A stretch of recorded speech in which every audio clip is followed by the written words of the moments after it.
मुसलमान हैं और बकिया 10 करोड़ के अंदर हिंदू, सिख, जैनी, क्रिश्चियन, यहूदी, बुद्धिस्ट, जैनी, ये सारी कौमें मिलाओ तो 10 करोड़। आधे सिर्फ मुसलमान हैं और आधे में सारी कौमें शामिल हैं। ये इंडिया का सर्वे कह रहा है। जिस मजहब के गाइड ने, रहबर ने, रहनुमा ने, मोहम्मद रसूलुल्लाह सल्लल्लाहु अलैहि वसल्लम ने जिस शराब को जितना ज्यादा हराम करार दिया है, आज उसी कौम के उसी नबी के मानने वाले आज उसके दिलदादा बने बैठे हैं। आज उसको पानी की तरह, पेप्सी और थम्सअप की तरह पी रहे हैं और फख्र कर रहे हैं। शराब नोशी इनके अंदर हद से ज्यादा बढ़ चुकी है। शराब पीकर घर में आते हैं तो अपनी माँ को माँ नहीं, बहन को बहन नहीं और बेटी को बेटी नहीं समझ रहे हैं। माशाल्लाह, ये 5,000 रुपये, हाँ 5,000 रुपये हबीबुर रहमान साहब ने दिए हैं। अल्लाह ताला इनको जज़ाए खैर अता फरमाए। तो मेरे भाइयों सुनिए, ये अंदाजा लगा सकते हैं आप, आज ये शराब नोशी हमारे मुस्लिम मुआशरे के लिए वबाले जान बनी हुई है। बहुभाषिता, वो मुस्तकबिल की बातें बताएंगे। वह यकसूरत जिना, जिना की कसरत होगी, हो ही गई है। जिना के असबाब इतने पैदा हो चुके हैं कि जिसके ऊपर हम जितना भी मातम करें कम है। 10-10 और 12-12 साल की लड़कियां मोबाइल इस्तेमाल कर रही हैं। अब तो ऑनलाइन पढ़ाई के नाम पर बड़ी आसानी से उनके माँ बाप भी दे देते हैं। मोबाइल का इस्तेमाल वो इस 1 साल के लॉकडाउन में इतना सीख गई हैं, इतना सीख गई हैं कि उनको जो जियो की तरफ से और एयरटेल की तरफ से मिलने वाली 1 GB 1.5 GB उनको पूरे दिन इस्तेमाल करना है। फिर रात की तारीकी और अंधेरे में माँ बाप जब सो जाते हैं तब आपकी बेटी पढ़ने के बहाने अलग रूम में जाती है और फिर वो क्या क्या देखा जा रहा है वो सब बताने की जरूरत नहीं है। आज सूरत हाल ये हो चुकी है कि महाराष्ट्र के नागपुर के अंदर बाकायदा ये मीटिंगें हो चुकी हैं कि किस तरीके से मुसलमानों की लड़कियों को अपने घर की बहू बनाया जाए। कॉलेजेस में, ऑफिसों में वैकेंसी के नाम पर कितनी जगह खाली है लेडीज की और अल्पसंख्यक लोगों के लिए मुसलमान बेचारे भरमार लगाए हुए हैं। फला कॉलेज में हमारी बेटी का एडमिशन हो जाएगा, जगह खाली है, और अकलियत के लिए जगह खाली है। अकलियत के लिए फार्म भरते हैं, लड़के जा रहे हैं तो उनको कहा जा रहा है जगह फुल हो गई, लड़कियां जा रही हैं तो उनको फौरन एडमिशन मिल रहा है। फिर जहां आग और पेट्रोल एक जगह पढ़ेंगे, एक जगह होगा, जाहिर बात है फिर माँ बाप भी नहीं रोक पाएंगे। और कितनी कोर्ट मैरिजें हो रही हैं महाराष्ट्र के अंदर। आप कुछ नहीं कर सकते क्योंकि आपकी बेटी 18 साल से ऊपर की हो चुकी है और कोर्ट ये कह कर निकाह कर रहा है कि लड़की को पूरी आजादी है अपना हमसफर चुनने की। मेरे भाइयों, ये सब कुछ इसी मोबाइल की देन है। इसी ने जिनाकारी के सारे असबाब और रास्ते खोल दिए जो आज हमने अपनी बेटियों के हाथ में दे रखा है। यहाँ सुन सब रहे हैं लेकिन किसी एक की मजाल ऐसी नहीं कि सुनने के बाद जाए और अपनी बेटियों के हाथ से मोबाइल छीने कि मेरी बेटी तुम्हें मोबाइल की क्या जरूरत है, तुम तो मेरे घर की जीनत हो, तुम तो मेरे जिगर का टुकड़ा हो, तुम किसी अपनी सहेली से बात करना है तो मेरे मोबाइल से बात कर लो, लेकिन मेरी बेटी तुम मोबाइल क्यों रखोगी, तुम मोबाइल क्यों चलाओगी। आज किसी बाप के अंदर इतनी हिम्मत नहीं जो अपनी बेटी से ये कह सके। अल्लाह के रसूल ने भविष्य की बातें बता दी और यहां तक बता दिया, निसाउन कासियातुन आरियातुन मुमीलातुन व माइलात। ओ लोगों, एक ऐसा जमाना आ जाएगा तुम अपनी आंखों से देखोगे औरतें लड़कियों को कि तुम देखोगे कि वो कपड़े तो पहने हुए होंगी, उनके जिस्मों पर कपड़े तो होंगे आरियात, लेकिन कपड़ा पहनने के बावजूद भी वो नंगी होंगी, कपड़ा पहनने के बावजूद भी बोरियां होंगी, कपड़ा पहनने के बावजूद उनके जिस्म नुमाया होंगे। आज कपड़ों की फिटिंग देख लो, इतने टाइट कपड़े कि कपड़ा सुन लो मेरी बहनों सुन लो, मेरी माओ सुन लो और मेरी कौम की बेटियों फिर सुन लो, जो लड़की इतना टाइट शलवार कमीज ही क्यों ना पहने, साड़ी क्यों ना पहने, इतने टाइट कपड़े पहनने की कपड़ा पहनने के बाद उस औरत या उस लड़की के जिस्म का फिगर दिखाई दे रहा हो, उसकी बाहें दिखाई दे रही हो, उसके शरीर का, उसके जिस्म का फिगर दिखाई दे रहा हो कि ये इतने सेंटीमीटर होगा, ये इतने इंच होगा, ये सारी चीजें अगर नुमाया हो रही हो तो वो जिस्म चाहे कितना ढका हुआ हो, ये नंगे में शुमार है, या उड़िया में शुमार है, ये बढ़ानापन में शुमार है। अल्लाह के नबी ने ऐसी औरतों के लिए कहा है, आरियात कासियात कपड़े तो पहने हुए होंगी, आरियात लेकिन नंगी कहलाई जाएंगी। दुनिया फैशन परस्त कहे, आज की मीडिया फैशन कहे, तुम उसको ये कहो कि आजकल का फैशन है, लेकिन मुहम्मदुर रसूलुल्लाह की शरीयत में उनको नंगा कहा जाएगा। वो आरियात है, वो बरहना है, वो नंगी है। मुमीलातुन व माइलात, लड़कों से बातें करती हो, लड़कों की तरफ माइल होती हो, और लड़के भी अब उनकी तरफ झुकते हो, यानी हंस हंस कर बातें करती हो, गुफ्तगू करती हो, इतना मेकअप करके निकलती हो कि उनको देखकर लड़के फरेफ्ता हो जाएं और ये भी उनके ऊपर माइल हो जाएं। जब तुम ये देख लो अपने जमाने में और ऐसा माहौल देख लो तो ऐसी औरतों को देखकर सोच लेना, ला यदखुलनल जन्ना वला यजिदना रिहा, ऐसी औरतें जन्नत के अंदर दाखिल न होंगी, जन्नत तो दूर, जन्नत की खुशबू भी नहीं मिलेगी, जन्नत की खुशबू से भी महरूम हो जाएंगी। हमारे और आपके ऊपर है अपनी बेटियों को कैसे पहनाना है, कैसे कपड़े पहनाना है, क्या पढ़ाना है, कहां जाना है। यहां अच्छी बात है, अल्लाह का शुक्र है, सुना है लड़कियों का मदरसा चल रहा है, तालीम निस्वा बहुत ज़रूरी है औरतों की, लेकिन याद रखिएगा मेरे भाइयों, मदरसे के लोग मदरसे तक जिम्मेदार हैं। मदरसे के बाद जब आपकी बेटी आपके घर आएगी तो आप जिम्मेदार हैं, आपको देखना पड़ेगा।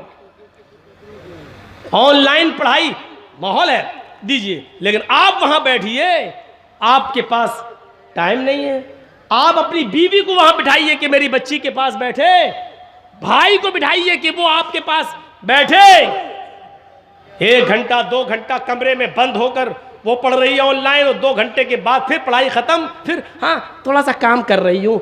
अब क्या काम कर रही, मैं ये नहीं कह रहा हूँ बदगुमानी करिए, लेकिन ये दरवाजे हैं, दरवाजे, चोर दरवाजे, चोर। सर्दियों के दिन का तो लड़कियां दुआ मांगती है, अल्लाह सर क्यों अच्छा मौका होता है, लिहाफ अंदर डाल डाल के व्हाट्सएप चलाती हूँ, कौन देख रहा है, सर्दी है, हमारी बेटी सो रही है और पता चला कि अंदर मोबाइल चल रहा, व्हाट्सएप चल रहा है, गुफ्तगू चल रही है। इन चीज़ों ने दरवाजे खोले। आपको मालूम है हजरत मरियम की किफालत कर रहे थे हजरत जकरिया, और जब मरियम के पास मेहराब के अंदर, मस्जिद के अंदर बेमौसम फल आ गए। बेमौसम फल का मतलब समझ रहे हैं, सेब का मौसम नहीं सेब देखा, केले का मौसम नहीं केला देखा, किसने, हजरत जकरिया ने। सूरह मरियम पढ़िए मेरे भाइयों, जैसे ही हजरत जकरिया ने मरियम के पास बेमौसम फल देखे, ये वही मरियम है जो इतनी पाक दामन है कि जिनको उनके किसी शौहर ने, किसी मर्द ने नहीं छुआ। अल्लाह ने इसी मरियम से ईसा को पैदा किया। ये वो मरियम है जिनकी पाक दामनी का ऐलान अर्श वाले ने, अल्लाह ने किया है। ये मरियम है जिनकी पाक दामनी का ऐलान अल्लाह ने किया, लेकिन इनके पास मस्जिद के अंदर जब बेमौसम फल देके, जकरिया ने, इनकी सरपरस्त ने जब बेमौसम फल देके, तो हजरत जकरिया को गुस्सा आया उन फलों को देखकर। मरियम की तरफ देखा, अन्ना लके हाजा, आए मरियम ये क्या है, ये फल तेरे पास कहां से आ गया? तरबूज का मौसम नहीं, तरबूज देख रहा हूं, खरबूजे का मौसम नहीं, खरबूजा देख रहा हूं, आम का मौसम नहीं, आम देख रहा हूं, ये बेमौसम फल तेरे पास कहां से आए? नेक थी, पाक दामन थी, किसी मर्द से उसने बात तक नहीं की थी, कोई उसका बॉयफ्रेंड नहीं था, इसलिए दिल की आवाज दिल से कहती है, आए जकरिया, आए मेरे सरपरस्त, आपने मुझे पाल पोस कर बड़ा किया है, मैं आपको धोखा कैसे दे सकती हूँ? ये किसी लड़के ने नहीं दिया है, यकीन कीजिए आपकी दी हुई तालीम का असर मेरे ऊपर चढ़ा रहेगा, ये किसी बॉयफ्रेंड ने नहीं दिया है। कालत हुआ मैंने इंदिल्लाह, चीख कर कहती है मरियम, आए मेरे सरपरस्त, ये अल्लाह की तरफ से आए हैं, ये बेमौसम फल कोई फरिश्ता लाया है, किसी लड़के का इसमें कोई हाथ नहीं। जब मरियम की क्लास ली जा सकती है, जब अल्लाह की इस नेक बंदी की क्लास ली जा सकती है और इसका सरपरस्त बेमौसम फल के बारे में मरियम से पूछ सकता है, तो आपको अपनी बेटियों पर कैसे भरोसा हो गया है? कैसे सवाल नहीं करते?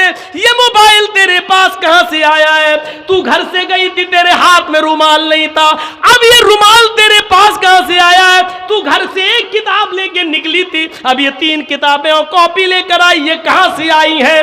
तेरे मोबाइल में बैलेंस नहीं था, आज 200 रुपए का बैलेंस ये तेरे मोबाइल में कहां से आ गया है? तेरे मोबाइल में तेरे डैडी, तेरे अब्बू के अलावा किसी का नंबर नहीं था, ये 4-5 जगहों की मिस बैलेंस पड़ी है, ये नंबर किसके है? तुम्हें शर्म नहीं आ सकती? तुम अपनी बेटियों से ये सवाल नहीं कर सकते हो? जब मरियम से सवाल किया जा सकता है, वो मरियम जिनको अल्लाह ताला ने पाक दामन कहा है, जिसकी पाक दामनी का ऐलान अल्लाह ने किया है, जब उस पाक दामन औरत से सवाल किया जा सकता है, तो हम और आप कौन हैं? मेरे भाइयों, अपनी बेटियों पर इतना भरोसा किए बैठे हैं।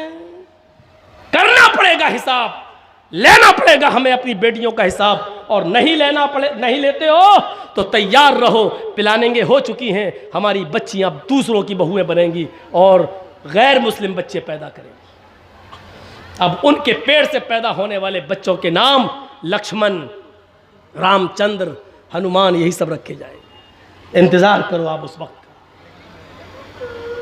बात तो सही है मौलाना, लेकिन इतनी देर तक के लिए सही है, बस इतनी देर तक के लिए, जितनी देर के लिए हम यहां बैठे हुए हैं, उतनी देर के लिए यहां से जाएंगे, हंसते हुए जाएंगे, लड़ते हुए जाएंगे, अपनी साइकिल और गाड़ियां निकालते हुए यहां से हट हट, पहले हम निकल रहे, हट, वही पुरानी रविश पे हम आ जाएंगे। और ज्यादा मौका मिला तो रविश ही बदलेंगे नहीं, सेल्फी लेने की, मौलाना साहब का फोटो ले लें, अपने साथ ले लें, हम अपने दोस्तों को शेयर करेंगे, ये साबित करेंगे कि देखो जर्जी साहब से मिलके आए। इन चीजों ने आज दीन का शौक निकाल दिया है, जलसों को रस्म रवाज का मालिक बना दिया है। जलसों में दीनदारी आए तो कहां से आए, जलसों से इबरतें मिले तो कहां से मिले, जब जलसों में रस्म रवाज आम हो जाए। मेरे भाइयों, सेल्फी लेने के चक्कर में, फोटो लेने के चक्कर में आदमी एक दूसरे के साथ लड़ मरे, इतनी इजाजत नहीं है शरीयत के अंदर। ये वीडियो बन रहा है, एक हद है, चलिए चैनल पे डाल दिया जाएगा। आज जर्जी साहब भाटोल बंगाल में उत्तर दिनाजपुर में है, कल ये तकरीर पूरी दुनिया में पहुंच जाएगी। एक मकसद है, लेकिन आपके साथ सेल्फी का क्या मकसद है? आप क्या करेंगे? शरीयत ऐसी सेल्फियों को हराम करार देती है जो जिसका कोई मकसद ना हो। मेरे भाइयों याद रखिए, मेरी बिल्कुल इजाजत नहीं है कि आप कोई मेरी सेल्फी ले, और इसके बावजूद अगर आप लेते हैं तो उसके गुनाहगार आप हैं, हम नहीं, क्योंकि हम मना कर चुके हैं। रस्म रवाज छोड़िए, आइए कुछ दीनी शौक पैदा करिए अपने अंदर, दीनी शौक पैदा करिए, रस्म रवाज से उठिए। बात आगे निकल गई तो ये दो ही चीजें हुई, 8 चीजों पे चलना है। अल्प, ये जो बैठे उनकी बात सही है भाई, आप लोग थोड़ा सा बैठ जाइए या इधर हो जाइए, उनको देखने दीजिए, वो भी तो बेचारे इतनी दूर से आए हैं। बैठ जाइए आप लोग, बस बैठिए, ठीक है। तो मेरे भाइयों, उसके अंदर 8 खूबियां पाई जाएंगी। कौन कौन सी?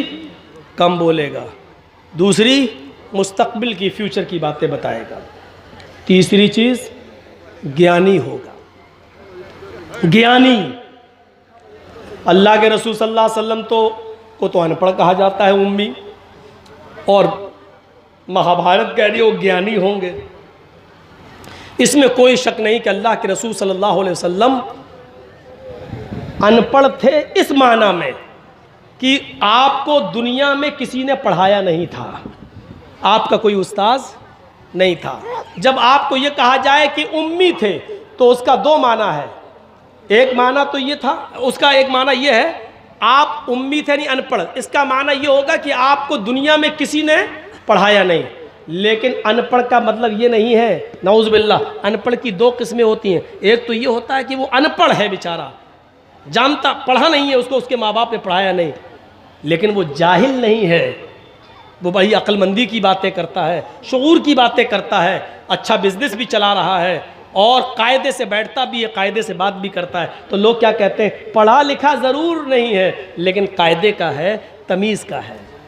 और एक अनपढ़ वो होता है जिसको उसके माँ बाप ने पढ़ाया नहीं और साथ में उसको माहौल भी गलत मिला, खड़े होकर पेशाब करता हुआ जा रहा नाली में। एक दो बच्चे, हम बताएंगे नहीं कहाँ के, ऊपर छत पे खड़े होकर देखता कोई आदमी गुजर रहा, वहीं से उन्होंने चड्डी उतारी, पेशाब कर दिया, उसके सर पे गिर रहा। हम लोगों के साथ ऐसा हो चुका है। तो एक ये होता है कि पढ़ाया नहीं माँ बाप ने, दूसरा अनपढ़ भी बनाया। अल्लाह के रसूल सल्लल्लाहु अलैहि वसल्लम इस माना में अनपढ़ थे कि दुनिया में किसी ने आपको पढ़ाया नहीं, लेकिन अल्लाह के रसूल सल्लल्लाहु अलैहि वसल्लम बहुत बड़े आलिम थे। आपसे बड़ा आलिम कोई था ही नहीं। जब ये कहा जाए कि आलिम थे तो फिर पढ़ाने वाला कौन, तो उसका माना ये होगा कि अल्लाह के रसूल सल्लल्लाहु अलैहि वसल्लम को अल्लाह ने पढ़ाया, और जिसको अल्लाह ने पढ़ाया हो उससे बड़ा कोई आलिम हो सकता है? नहीं। अनपढ़ थे, दुनिया में किसी ने नहीं पढ़ाया, लेकिन आपसे बड़ा कोई आलिम नहीं था। क्यों? क्योंकि अल्लाह ने पढ़ाया। और ख़ुद अल्लाह ताला ने फरमाया, सूरह आला पढ़िए, सूरतुल आला पढ़िए, और देखिए क्या कहा, सनुक़रिउ का फला तंसा, सनुक़रिउ का फला तंसा। आए मोहम्मद सल्लल्लाहु अलैहि वसल्लम, हम आपको ऐसा पढ़ाएंगे कि आप भूलेंगे नहीं। क्या कहा अल्लाह ने? हम आपको ऐसा पढ़ाएंगे कि आप भूलेंगे नहीं। तो अल्लाह ने क्या कहा? हम पढ़ाएंगे। तो किसने पढ़ाया नबी को? अल्लाह ने। और इंसान को जब पढ़ाता है तो उसका पढ़ाया हुआ सबक इंसान को याद भी रहता है और भूल भी जाता है। मसलन हमें हमारे उस्ताद ने 20 साल पहले क्या पढ़ाया, आज आधा याद है, आधा याद नहीं है। हम आपको क्या पढ़ा रहे हैं अभी, और 1 घंटा, 1.5 घंटा, 2 घंटा बोलने के बाद आपसे पूछें हमने क्या पढ़ाया आपको, तो आपको बहुत सी बातें याद होंगी और बहुत सी भूल जाएंगे, बहुत सी आप बातें भूल चुके होंगे। क्योंकि इंसान को जब पढ़ाता है तो पढ़ाने वाला भी भूल जाता है और जिसको पढ़ाया गया है वो भी बहुत सी बातें भूल जाता है। लेकिन जब अल्लाह किसी बंदे को पढ़ाता है तो अल्लाह तो भूल ही नहीं सकता, और अल्लाह का पढ़ाया हुआ बंदा भी उस सबक को कभी भुला नहीं सकता। सनुक़रिउ का फला तंसा, आए नबी हम आपको ऐसा पढ़ाएंगे कि आप भूलेंगे नहीं। अल्लाह के नबी को जब अनपढ़ कहा जाए तो इसका मतलब ये हुआ कि किसी इंसान ने नबी को नहीं पढ़ाया। लेकिन जब ये कहा जाए कि अल्लाह के नबी से बड़ा कोई आलिम नहीं, तो इसका मतलब ये है कि अल्लाह के नबी को अल्लाह ताला ने पढ़ाया, और जिसको अल्लाह पढ़ाए उससे बड़ा ज्ञानी कोई हो सकता है? नहीं। तो अल्लाह के रसूल को क्या कहा गया? तीसरी सिफत कि वो बहुत बड़े ज्ञानी होंगे। क्यों ज्ञानी होंगे? क्योंकि जिसको उसका रब पढ़ाए उससे बड़ा ज्ञान किसके पास हो सकता है? किसके पास? और आज देख लीजिए, मेडिकल साइंस भी आज मोहताज है मोहम्मद रसूलुल्लाह की तालीम की। ये 1400 साल पहले बताया था ना, मिसवाक करो, आज मेडिकल साइंस बतला रही है कोलगेट करने के नुकसान क्या है और नीम की या पीपल की मिसवाक करने के फ़ायदे क्या हैं। आज मेडिकल साइंस बतला रही है। ये टिश्यू पेपर होते हैं ना, जो आप उसमें चले जाइए फ़्लाइट के अंदर, प्लेन के अंदर, तो ये बहुत से रखे हुए मिलेंगे, और उनके टॉयलेट में चले जाइए तो यही सब मिलेंगे आपको। उठाइए और लैट्रिन करने के बाद पोंछ के वहीं फेंक दीजिए। ज़माना कल तक हंस रहा था अल्लाह के रसूल सल्लल्लाहु अलैहि वसल्लम ने कहा था कि जब तुम इस्तंजा करने जाओ तो मिट्टी के 3 ढेले इस्तेमाल कर लो, 3 से कम ढेले इस्तेमाल नहीं होना चाहिए। मिट्टी के ढेलों पर हंसते थे लोग, क्या मोहम्मद साहब ने मिट्टी के ढेले अरे पानी नहीं था, मिट्टी के ढेले बता रहे हैं। आज उसी मेडिकल साइंस ने यह बता दिया कि मिट्टी के ढेले जरासीम को, कीड़ों को, गंदे कीड़ों को और खतरनाक कीड़ों को मारने में ज्यादा सलाहियत रखते हैं और गंदगी को जज्ब करने की ज्यादा सलाहियत रखते हैं। आप देख लीजिए, बहुत से बर्तनों को जब आप साफ करें, सर्फ से साफ करने के बाद, रिन साबुन से साफ करने के बाद भी चिकनाहट बाकी रह जाती है, तो फिर उसको मिट्टी लाकर साफ किया जाता है और मिट्टी से उस चिकनाहट को दूर किया जाता है, क्योंकि मिट्टी के अंदर जरासीम को मारने की ज्यादा सलाहियत मौजूद है। आज की मेडिकल साइंस ने इसको बता दिया। मोहम्मद रसूलुल्लाह सल्लल्लाहु अलैहि वसल्लम से बढ़कर कोई ज्ञानी होगा? मेडिकल साइंस बता रही है। नाक में पानी डालो वुजू बनाते वक्त, चढ़ाओ, जब रोज़े से हो तो ज़्यादा मत खींचो, हलक में चला जाएगा, और जब रोज़े से ना हो तो खींचो। आज मेडिकल साइंस बताती, बाबा रामदेव पूछो क्या, हाँ जुकाम जिसको हो गया हो, यहाँ से पानी डालो, यहाँ से निकालो, यहाँ से डालो, यहाँ से निकालो। आज बता रहे 1400 साल पहले मोहम्मद रसूलुल्लाह सल्लल्लाहु अलैहि वसल्लम ने बता दिया। और बाबा रामदेव तो वो बताता है कि जिसकी नाक में निकलती और निकल जाए, ओम विलोम करो, ऐसे करो, पहले ही पकड़ो, खींचो अंदर, अब ये पकड़ लो और फिर बाहर निकालो, जिसकी ना निकलती हो बाहर आ जाए। अल्लाह के रसूल ने मुस्तकिल इलाज बताया, ज्ञानी थे। तीसरी चीज हो गई, वो ज्ञानी होंगे। और चौथी चीज, श्रुतु ज्ञानी होंगे।